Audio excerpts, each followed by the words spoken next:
بسم الله الرحمن الرحيم. الحمد لله رب العالمين والصلاة والسلام على سید المرسلین. آخر میں یہ مسئلہ پیش ہوا تھا.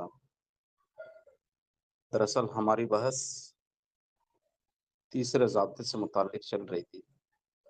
القاعدۃ الثالثہ الیقین لا یزول بالشک. اس کے تحت باتیں ہو چکی تھی اس کے ماخذ سے متعلق، اور اس کا مطلب بھی بیان ہو گیا تھا کہ یقین شک سے ظاہر نہیں ہوتا. اور اس سے متعلق جو حدیث پاک ہے، اذا وجد احدکم فی بطنه شیئا مشکل علیہ خرج منه شیء ام لا فلا یخرجن من المسجد حتى يسمع صوتا او یجد ریحا. کہ تم میں سے کوئی اگر کسی کو ریح خارج ہونے سے متعلق شک ہو جائے تو وضو کے لیے نہ جائے جب تک کہ پورا یقین نہ ہو جائے، یعنی آواز سن نہ لے ریح کی یا بدبو نہ سن لے. بہرحال فتح القدیر کی اس متعلق ایک فتح القدیر کی عبارت پیش کی گئی تھی جس میں یہ مسئلہ بیان کیا گیا تھا کہ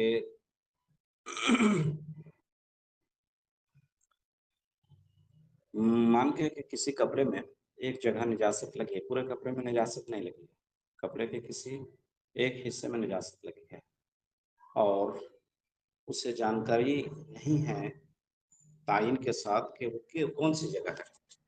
ایسی صورت میں وہ کپڑا کو پاک کرے گا تو بہتر یہ ہے، ظاہریہ کے حوالے سے ایک عبارت بھی پیش کی گئی تھی کہ پورے کپڑے کو، یہ احوط طریقہ ہے اور یہی بہتر ہے. لیکن اگر کوئی اس کپڑے کے بعد سے اس کو دھوئے اور باقی چھوڑ دے تو ایسی صورت میں کپڑا پاک ہوگا یا نہیں، اس کپڑے میں نماز ہوگی یا نہیں، یہ مسئلہ چل رہا تھا. اسی طرح ایک مسئلہ پیش کیا گیا تھا جس مسئلے سے علامہ اس میں جانے استدلال کیا تھا اس مسئلے پر. وہ مسئلہ کیا تھا؟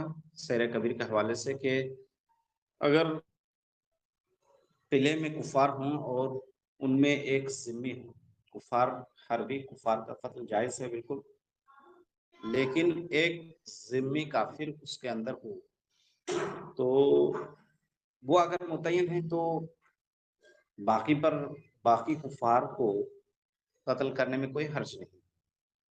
لیکن ذمی کافر ان میں مل گیا ہے اور تعین کے ساتھ پتہ نہیں کہ کون سا ذمی کافر ہے، تو ایسی صورت میں چونکہ ایک محرم موجود ہے جو ذمی کا قتل چونکہ حرام ہے، اس بنیاد پر باقی کا قتل بھی حرام ہوگا. لیکن اگر بعض کو قتل کر دیا گیا یا نکال دیا گیا قلعے سے تو ایسی صورت میں باقی کا قتل جائز ہو جائے گا، کیونکہ اب باقی کفار میں ذمی کا موجود ہونا یقینی نہیں ہے. ہو سکتا ہے کہ جس سے قتل کیا گیا یا جس سے نکالا گیا قلعے سے وہی ذمی کافر تھا، تو باقی میں شک پیدا ہو گیا، اور جب شک پیدا ہو گیا تو پھر کفار کا قتل جو جائز ہے وہ یقین لوٹ آئے گا. تو شک کے تاریخ کی بنیاد پر وہ یقین جو اصل یقین ہے وہ لوٹ آئے گا. تو اسی طرح کپڑے کے مسئلے میں مسئلہ بیان کیا گیا تھا کہ جب تعین کے ساتھ علم نہیں اور ایک جگہ کو دھو لیا تو اب باقی جگہ میں شک پیدا ہو گیا کہ باقی جگہ میں محل نجاست ہے یا جس جگہ کو دھویا ہے وہی محل نجاست تھی. تو جب ایسا شک ہو گیا تو نجاست کے ہونے میں شک ہو گیا، اور جب نجاست کے ہونے میں شک ہو گیا تو پرانا حکم جو اس کا کپڑے میں اصل پاک ہونا ہے وہ حکم لوٹ آیا. لہٰذا اس کپڑے کو پاکی کا حکم دیا جائے گا اور اس میں نماز جائز ہو جائے گی.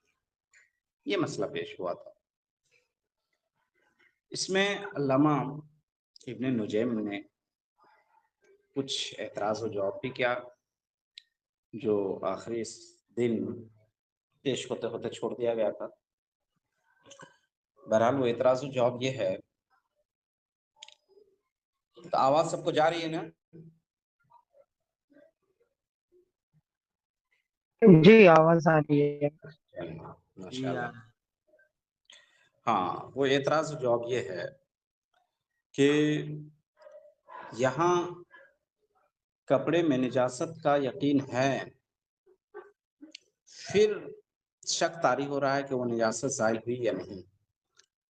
تو یہاں تو ہونا یہ چاہیے تھا کہ شک کے طاری کی بنیاد پر یقین زائل نہ ہو، جیسا کہ یہ ضابطہ ہے اور یقین لا یزول بالشک، کہ شک کے ذریعے یقین زائل نہیں ہوتا. تو پھر یہاں کیا بات ہے؟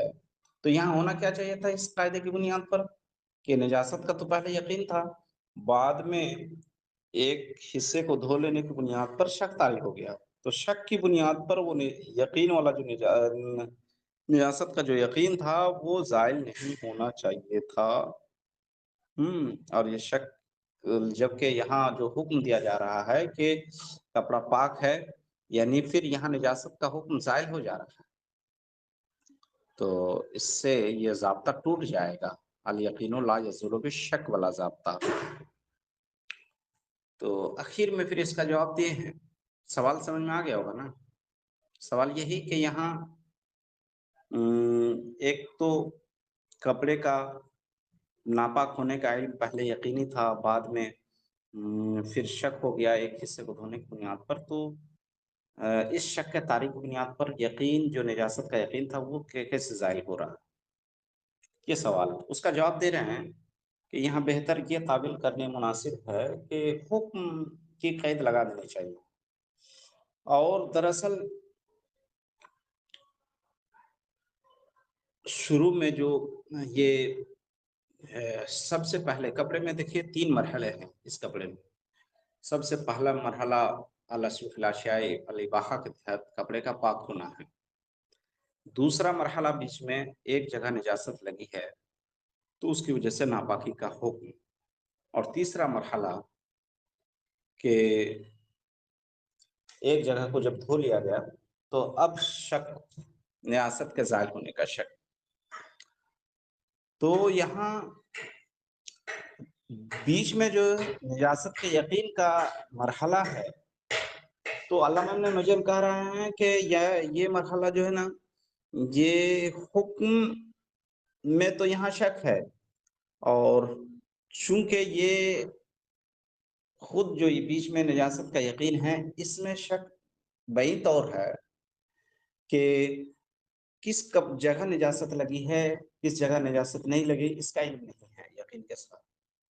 تو یہاں نجاست کے حکم میں بھی ایک طرح کا شک ہے، تو یہ یقین اس لیے یہاں مرتفع ہو جا رہا ہے شک کی بنیاد پر، کیونکہ یہ یقین دراصل یقین نہیں ہے. نجاست کا حکم تو ہے لیکن نجاست ہونے کا ہر حصے میں ہونے کا یقین نہیں ہے. ایک حصے میں نجاست لگی ہے تو باقی حصے میں جو حکم لگ رہا ہے نجاست کا یقینی طور پر نہیں، اس حصے کی بنیاد پر حکم لگ رہا ہے. برابر. تو عبارت میں اس چیز کو دیکھتے ہیں ذرا. اخیر میں دیکھیے یہاں سے وحاصلہ سے یہ صفحہ نمبر 60 ہم نے جو بھیجا ہے اس کو کھول کر دیکھ سکتے ہیں. یہ آخری پیراگراف کے آخری پیراگراف میں آخری پیراگراف سے زہریہ کی عبارت پیش کی گئی ہے کہ زہریہ میں ہیں کہ صوبن فی نجاست لا یدرا مکان یغسل الثوب کلہ، کہ جس کپڑے میں نجاست لگی ہے، کسی ایک جگہ نجاست لگی ہے اور وہ جگہ معلوم نہیں ہے تو پورے کپڑے کو دھو. علامہ ابن نجم کہہ رہے ہیں کہ یہ کمال احتیاط ہے، یہ احتیاط، یہی احتیاط کا تقاضا ہے، بہتر ہے، لیکن یہ لازم اور ضرور نہیں، اس کم میں بھی کافی ہے. وذالک تعلیل و مشکل نہیں دی، اور اوپر جو تعلیل کی گئی کہہ رہے ہیں کہ وہ ذرا مشکل ہے. مشکل مطلب فن غسل طرف الثوب بعد الیقین بنجاست ہی قبل، کیونکہ بعض حصے کو دھو لینا یہ یقین کے بعد کپڑے کے پاک ہونے میں، نجاست کے یقین کے بعد کپڑے کے پاک ہونے میں شک کو ثابت کرتا ہے. خلاصہ یہ ہے کہ انہو شک فی الازالۃ بعد تیقن قیام النجاسہ. اعتراض کا خلاصہ یہ ہے کہ بندے کو شک ہوا ہے زائل ہونے میں، نجاست کے زائل ہونے میں، جبکہ اس سے پہلے نجاست کے قیام کا یقین تھا. بعد تیقن قیام نجاست، یعنی سب سے پہلے تو کپڑا پاک ہونا اصلی اعتبار سے، پھر نجاست جب ایک جگہ لگی ہے تو کپڑے کے نجس ہونے کا یقین ہونا، اس کے بعد یہ جب ایک جگہ کو دھو لیا ہے تو اب شک ہونا، زائل ہونے کا. والشک لا يرتفع متيقنا قبله، اور شک جو ہے کہ ما قبل کے یقین کو زائل نہیں کرتا جیسا کہ ہمارا ضابطہ ہے. تو پھر یہاں کیسے زائل ہو رہا ہے؟ یہ اعتراض. تو اس اعتراض کا جواب دے رہے ہیں کہ دیکھیے یہاں جو بیچ میں نجاست کے قیام کا یقین بول رہے ہیں نا، خود اس میں شک ہے. وہ کیسے؟ دیکھیے والحق ان ثبوت الشک فی کون الطرف المغسول والرجل المخرج ہوا مکان النجاسہ والمعصوم الدم. کہہ رہے ہیں کہ حق یہ ہے کہ پہلے مسئلے میں یعنی کپڑے والے مسئلے میں شک کا ثبوت یہ طرف مغسول کے مکان نجاست ہونے میں ہے. یہ دیکھیے یہاں لف و نشر مرتب کے طور پر ہے تو کون طرف المغسول ہوا مکان النجاسہ کو ملا ہے. اور ایک دوسرا مسئلہ جو پیش ہوا تھا ذمہ شخص کے ہونے کی وجہ سے کفار کے قتل کا حرام ہونا، تو اس سے متعلق کہہ رہے ہیں والرجل المخرج مع المعصوم الدم. اور دوسرے مسئلے میں جس آدمی کو نکالا گیا ہو سکتا ہے کہ وہی معصوم الدم ہوں. تو یہاں کہتے ہیں یوجب البتہ الشک فی طہر الباقی و اباحت دم الباقین. تو یہ یقینی طور پر باقی کے یعنی جب ایک حصے کو دھو لیا گیا تو یقینی طور پر باقی حصے کے پاک ہونے میں شک کو ثابت کرتا ہے. اور دوسرے مسئلے میں یعنی ذمی کے والے مسئلے میں کہتے ہیں اباحت دم الباقین، کہ ایک شخص کو جب نکال دیا گیا تو اس میں باقی کے دم کے مباح ہونے کا شک ثابت ہوتا ہے. اور جب اس میں فی نفسی ہی اس یقین میں شک ثابت ہو گیا نجس ہونے اور حلال ہونے میں، مباح الدم ہونے میں، تو کہتے ہیں من ضرورت سیرورت مشکوکا فیہ ارتفاع الیقین عن تنجسی و معصومیتہ، کہ اس کے مشکوک ہونے کی وجہ سے اب وہ جو نجس ہونے کا یقین تھا پہلے مسئلے میں اور دوسرے مسئلے میں معصوم الدم ہونے کا یقین تھا وہ زائل ہو گیا. خود اس میں شک پیدا ہو گیا، یعنی خود اسی یقین میں شک پیدا ہو گیا. وَإِذَا سَارَ مَشْكُوكًا فِي نِجَاسَتِهِ جَازَتِ الصَّلَاةُ مَعَهُ. جب اسی یقین میں شک پیدا ہو گیا تو وہ یقین نہیں رہا، وہ شک میں بدل گیا. لہٰذا پہلے مسئلے میں جو نجس کپڑے کا مسئلہ تھا کہتے ہیں اس نجس کپڑے کے ساتھ نماز جائز ہو جائے گی، اور دوسرے مسئلے میں مباح ہو جائے گا. إِلَّا أَنَّ هَذَا إِنْ صَحَّ لَمْ يَبْقَ لِكَلِمَتِهِمُ مجمع علیہ علی قولہم الیقین لا یرتفع بالشک معنا. مگر علامہ نجیم فرماتے ہیں کہ اگر یہ درست ہو جائے تو ایسی صورت میں فقہا کا جو متفق علیہ قول تھا یعنی الیقین لا یرتفع بالشک یا الیقین لا یزول بالشک، اس کا کوئی مطلب نہیں. یعنی یہاں بھی دیکھیے ایک یقین جو بیچ میں نجس ہونے کا یقین تھا، کپڑا کا اصلاً پاک ہونا یہ اصلی اعتبار سے الگ بات تھی، اس کا یقین الگ چیز ہے، لیکن بیچ میں جو یقین نجس نجاست لگی تھی اگرچہ ایک حصے میں، تو نجس ہونے کا یقین تھا نا. جب نجس ہونے کا یقین تھا پھر بعد میں ایک حصے کو دھو رہے ہیں تو اس شک سے کیسے یقین زائل ہو جا رہا ہے؟ فقہا کا جو قول ہے کہ الیقین لا یرتفع بالشک یا الیقین لا یزول بالشک، تو پھر وہ تو ٹوٹ جا رہا نا. فإنه حينئذ لا يتصور أن يثبت الشك في محل ثبوت اليقين ليتصور ثبوت الشك فيه لا يرتفع به ذلك اليقين. کیونکہ اس وقت کہہ رہے ہیں کہ اس وقت یقین کے ثابت ہونے کی جگہ شک کا ثابت ہونا متصور نہیں، یعنی جس جگہ یقین تھا خود اسی جگہ شک ثابت ہو جائے یہ متصور، کیونکہ یقین جو ہوتا ہے وہ شک نہیں ہو سکتا کبھی، تاکہ اسی جگہ شک کا تصور ہونا اور پھر اسی سے یقین کا مرتفع نہ ہونا ثابت ہو جائے. کہنا یہ چاہتے ہیں کہ دیکھیے یہاں اگر کا ضابطہ شک ہے وہ ضابطہ بین بظاہر یہاں ٹوٹ جا رہا ہے، لیکن اس کی تعویل ایک طرح سے کر دے رہے ہیں آخر میں ان جملوں میں اشارتاً کہ یہاں نفس محل اسی جگہ جہاں یقین سے نجاست کا ثبوت یا نجاست لگی تھی، وہ تو اسی جگہ کے پاک ہونے کا حکم نہیں لگا رہے ہیں، یہ حکمن یہ سب حکم لگا رہے ہیں۔ جہاں نجاست لگی تھی، مان کے چلیے کہ داہنے طرف نجاست لگی تھی کپڑے کے، داہنے بازو میں کپڑے کے داہنے بازو میں نجاست لگی تھی، اور اس نے واقعی طور پر داہنے بازو پر نجاست تھی لیکن اس نے بائیں بازو کو دھو لیا، تو کیا اس سے واقعتاً وہ یقین زائل ہو جائے گا؟ نہیں، یہاں حکم میں فرق ہو رہا ہے۔ تو اسی لیے آگے علامہ ابن نجیم فرمامین ہادا، تو اس سے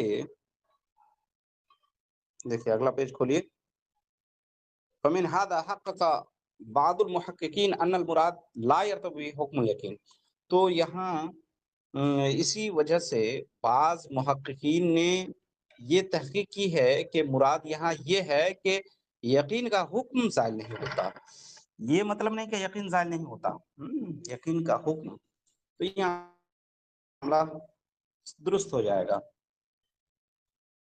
اچھا، حکم کو لیں گے تو اب اعتراض پھر اسی پر لازم آئے گا کہ پہلے کپڑے میں نجاست کا حکم لگا رہا تھا، یقینی طور پر ایک جگہ نجس ہونے کی وجہ سے، نجاست ہونے کی وجہ سے، لیکن ایک طرف مغسول کو، ایک طرف کو جب دھو لیا گیا، دوسرے حصے کسی حصے کو، غیر متعین حصے کو دھو لیا گیا، تو اب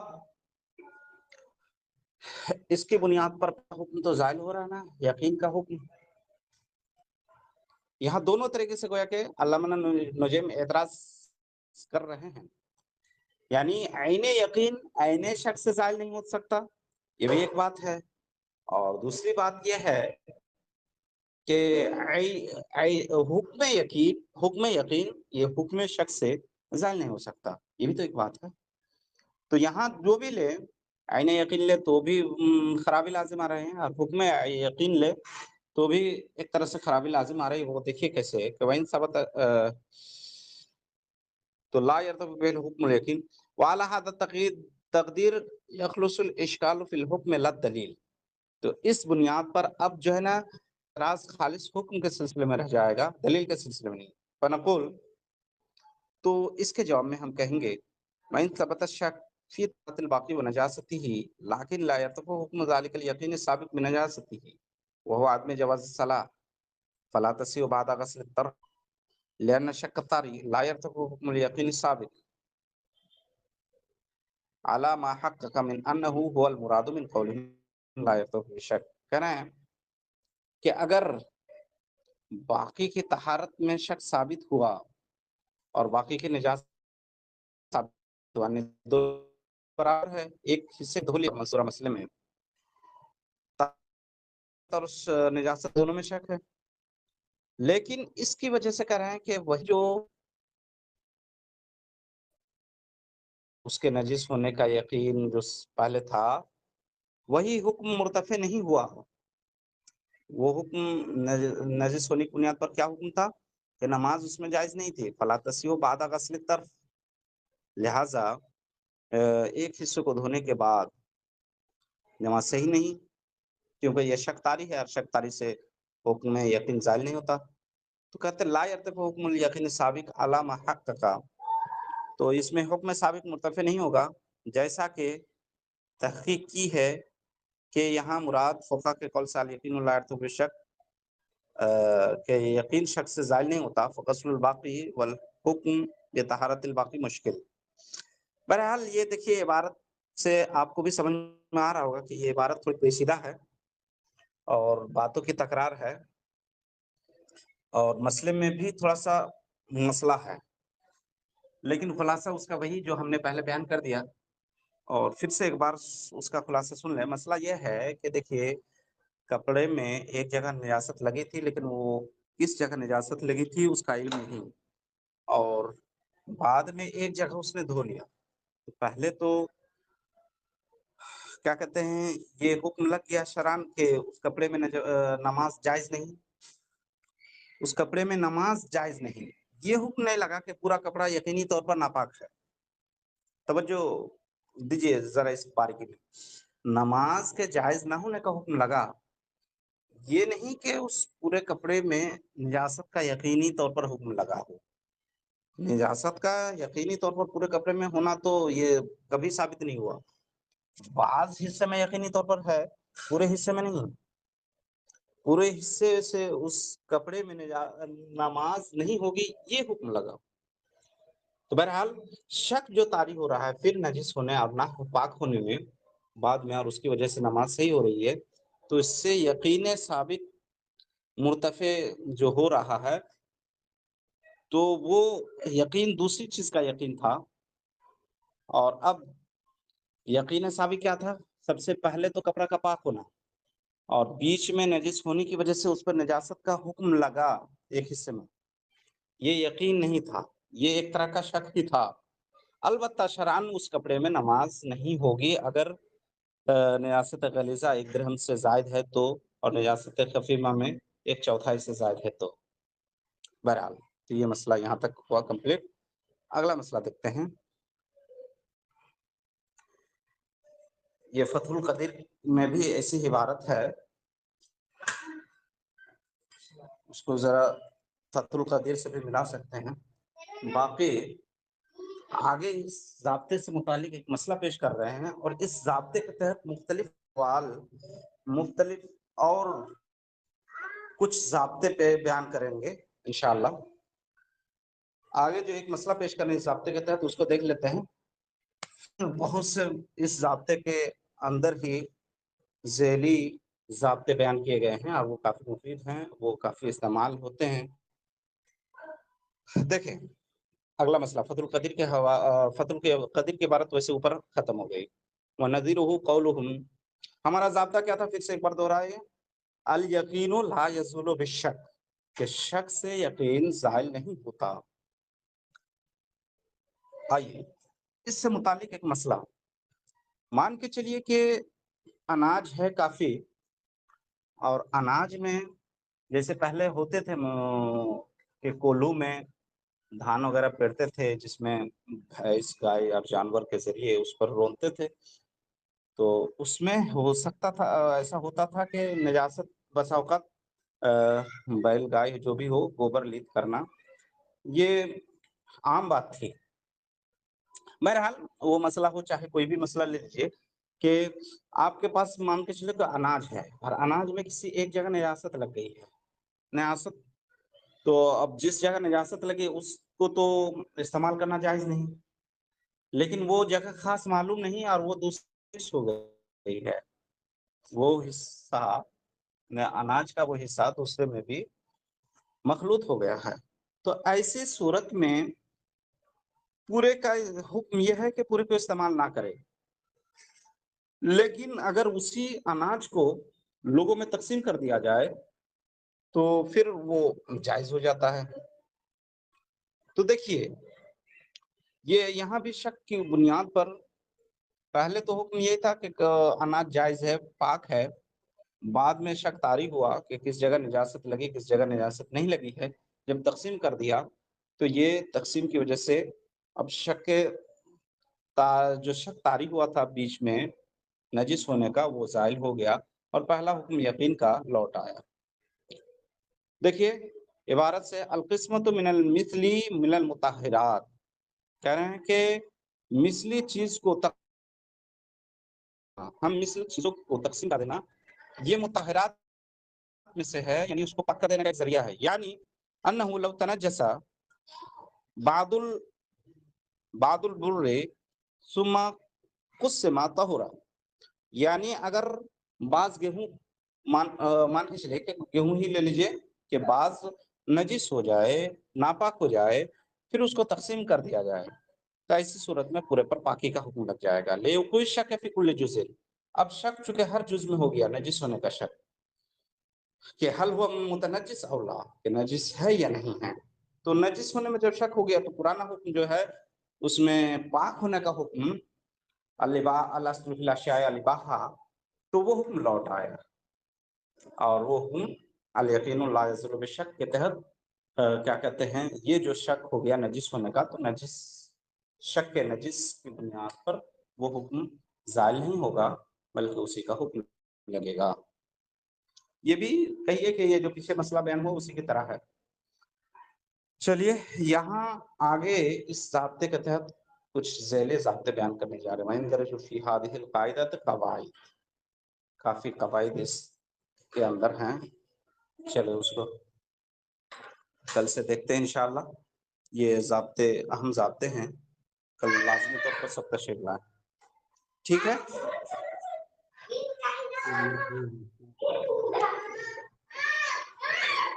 ٹھیک ہے کل تشریف لائیں وقت پر. السلام علیکم و رحمۃ اللہ.